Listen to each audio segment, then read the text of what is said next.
नमस्कार दोस्तों, मैं आप सभी का अपने चैनल पर स्वागत करता हूं। दोस्तों, आज के समय में दुनिया भर के देश अपने मिलिट्री पावर को दिखाने के लिए अपने बेड़े में घातक से घातक और एडवांस से एडवांस हथियारों को शामिल करके रखा है। लेकिन हर देश अपनी सैन्य ताकत को सिर्फ अपनी सीमा तक ही समेट कर नहीं रखना चाहता। इसलिए दुनिया भर के ज्यादातर देश अपनी सेना की ताकत को बढ़ाने और दुनिया में अपने वर्चस्व को बढ़ाने के लिए दूसरे देशों में अपने मिलिट्री बेसिस को बनाकर रखते हैं, जिससे उनका वर्चस्व पूरी दुनिया में बना रहे। अब दोस्तों, जरा कल्पना कीजिए कि आप अपने देश की सेना में शामिल हुए हैं ताकि आप अपने देश की सीमा की रक्षा कर सके, लेकिन आपके पहली पोस्टिंग में आपको दुनिया के दूसरे कोने में मौजूद एक सैन्य बेस पर भेज दिया जाता है। अब क्या आप ऐसे में अपने देश की सीमा की रक्षा कर रहे हो? अब यहाँ पर हो सकता है कि आपका जवाब हो बिल्कुल नहीं। लेकिन क्या आपको पता है कि दुनिया के कोने कोने में मौजूद इन मिलिट्री बेसिस के जरिए कितनी सारी जंगें जीती जा सकती हैं या उन जंगों को होने से ही रोका जा सकता है?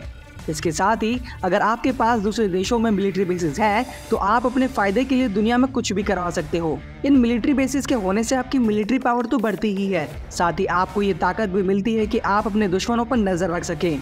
सभी देश अपने इन मिलिट्री बेसिस पर आधुनिक हथियारों और सैन्य उपकरणों को तैनात करके रखते हैं, जिससे जरूरत पड़ने पर ये देश दुनिया के किसी भी कोने में जाकर अपने दुश्मनों पर हमला कर सके।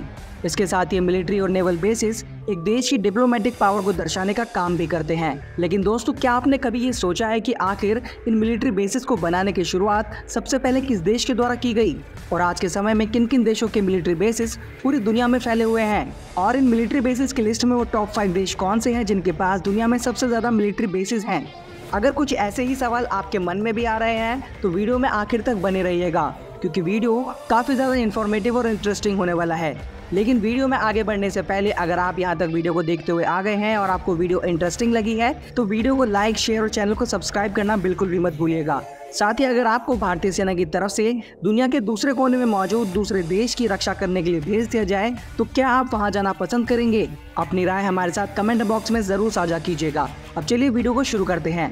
दोस्तों, दूसरे देशों में जाकर अपने साम्राज्य का विस्तार करने की नीति का जन्म यूरोपियन देशों के द्वारा किया गया था, जिसमें सबसे पुराना रिकॉर्ड पुर्तगाल और स्पेन जैसे देशों का है, जिन्होंने अपनी इस विस्तारवाद की नीति की शुरुआत 1415 में ही कर दी थी, जिसमें इन्होंने सबसे पहले अफ्रीकी देशों में जाकर उन्हें अपना गुलाम बनाना शुरू कर दिया था। जिसके बाद इस दौड़ में ब्रिटेन भी शामिल हो गया और पूरी दुनिया में ही एक कॉलोनियल एम्पायर की शुरुआत हुई। शुरुआत में इन देशों का मकसद व्यापार करना होता था, जिसके लिए कई फोर्ट और बंदरगाह बनाए गए।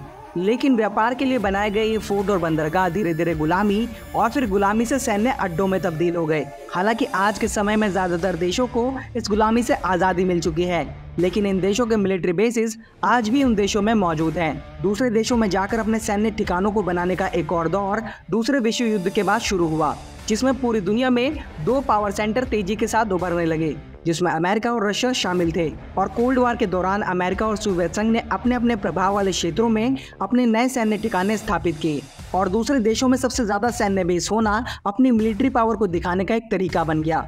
और इन मिलिट्री बेसिस के जरिए इन देशों ने अपनी सैन्य शक्ति के साथ साथ अपनी राजनीतिक शक्ति का भी विस्तार किया। इन देशों के द्वारा आज के समय में भी दुनिया में आतंकवाद को रोकने को लेकर कई मिलिट्री बेसिस बनाए गए हैं। अब यहाँ पर एक सवाल आप सभी के मन में भी जरूर उठ रहा होगा कि आखिर दुनिया के वो टॉप 5 देश कौन से हैं जिसके पास दुनिया में सबसे ज्यादा मिलिट्री बेसिस हैं? तो दोस्तों, आज की हमारी लिस्ट में 5वें नंबर पर है फ्रांस। दोस्तों, आज के समय में फ्रांस के पूरी दुनिया में 5 ओवरसीज मिलिट्री बेसिस मौजूद हैं। फ्रांस एक समय में ब्रिटेन और बाकी यूरोपियन देशों की तरह ही उपनिवेशवाद और विस्तारवाद की दौड़ में शामिल था।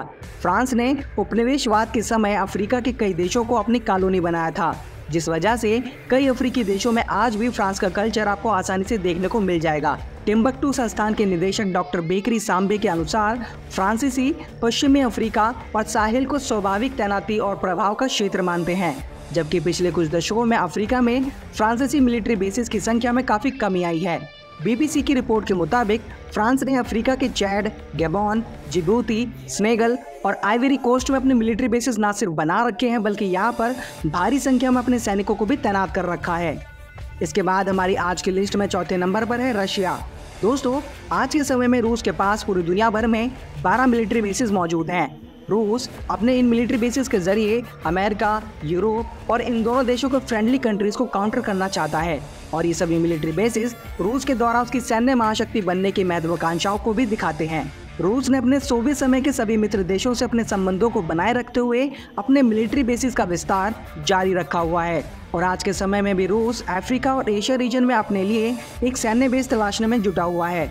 आज के समय में रूस के पास Georgia, Armenia, Kazakhstan, Kyrgyzstan, Tajikistan, Moldova और सीरिया को मिलाकर कुल 12 मिलिट्री बेसिस मौजूद हैं।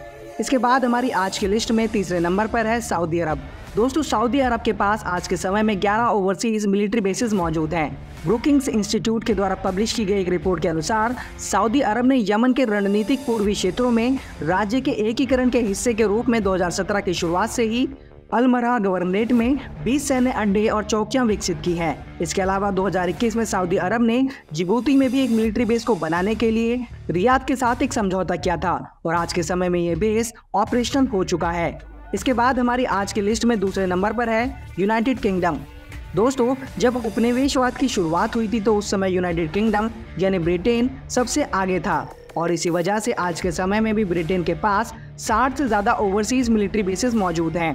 ब्रिटेन के पास Cyprus, Gibraltar, Singapore, South Atlantic island और ब्रिटिश इंडियन ओशन टेरिटरी में 10 मिलिट्री बेसिस मौजूद हैं। हालांकि अभी हाल ही में पब्लिश हुई एक रिपोर्ट में दावा किया गया है कि ब्रिटेन आज के समय में खुद लगभग 60 मिलिट्री बेसिस को ऑपरेट करता है। इसके अलावा ब्रिटेन 85 मिलिट्री बेसिस को अपने फ्रेंडली कंट्रीज के साथ मिलकर ऑपरेट करता है। इसके बाद हमारी आज की लिस्ट में सबसे ज़्यादा मिलिट्री बेसिस के साथ पहले नंबर पर है यूनाइटेड स्टेट्स ऑफ अमेरिका। दोस्तों, दूसरे विश्व युद्ध के खत्म होने के बाद से पूरी दुनिया में 2 मिलिट्री पावर्स का जन्म हुआ, जिसमें से एक अमेरिका था और अमेरिका ने अपनी इस मिलिट्री पावर को और ज़्यादा बढ़ाने के लिए विश्व युद्ध के बाद से ही अपनी सैन्य शक्ति का विस्तार करना शुरू कर दिया था। लेकिन दोस्तों, अपने शुरुआती वर्षों में अमेरिका एक ऐसा देश था जो अपनी सीमाओं के बाहर हो रहे संघर्षों में शामिल होना पसंद नहीं करता था। लेकिन वर्ल्ड वॉर 1 और वर्ल्ड वॉर 2 में शामिल होने के बाद अमेरिका ने अपने नजरिए को पूरी तरह से बदलकर विस्तारवाद की ओर तेजी से बढ़ना शुरू कर दिया और अपने इसी विस्तारवाद के नजरिए के कारण आज के समय में अमेरिका के पास 750 से भी ज्यादा एक्टिव मिलिट्री बेसिस मौजूद हैं, जो दुनिया भर में 80 देशों में फैले हुए हैं। इसके अलावा 159 देशों में करीब 1,75,000 से ज्यादा सैनिक और इन्हीं कारणों की वजह से आज के समय में अमेरिका दुनिया में सबसे ज्यादा ताकतवर मिलिट्री को ऑपरेट करने वाला देश है। तो दोस्तों, ये थी दुनिया के टॉप 5 देश जिनके पास सबसे ज़्यादा मिलिट्री बेसिस मौजूद हैं। इन देशों के अलावा भी कई देश हैं जिनके पास भी दूसरे देशों में मिलिट्री बेसिस मौजूद हैं, जिनके जरिए ये सभी देश अपनी मिलिट्री पावर और डिप्लोमेटिक पावर का प्रदर्शन करते हैं। इन देशों के द्वारा दुनिया भर में इन मिलिट्री बेसिस को बनाने के कई कारण हो सकते हैं, जैसे कि अपने देश की सुरक्षा सुनिश्चित करना, वैश्विक प्रभाव को बढ़ाना और क्षेत्रीय स्थिरता को बनाए रखना। इस बारे में आप क्या सोचते हैं? क्या आपको लगता है कि विदेशी सैन्य ठिकाने दुनिया के लिए अच्छे हैं या बुरे? अपनी राय हमारे साथ कमेंट बॉक्स में ज़रूर साझा कीजिएगा। तो दोस्तों, आज की वीडियो में फिलहाल इतना ही। अगर आपको वीडियो अच्छी लगी हो तो वीडियो को लाइक, शेयर और चैनल को सब्सक्राइब करना बिल्कुल भी मत भूलिएगा। जल्दी मिलते हैं नई वीडियो के साथ, तब तक के लिए जय हिंद, जय भारत।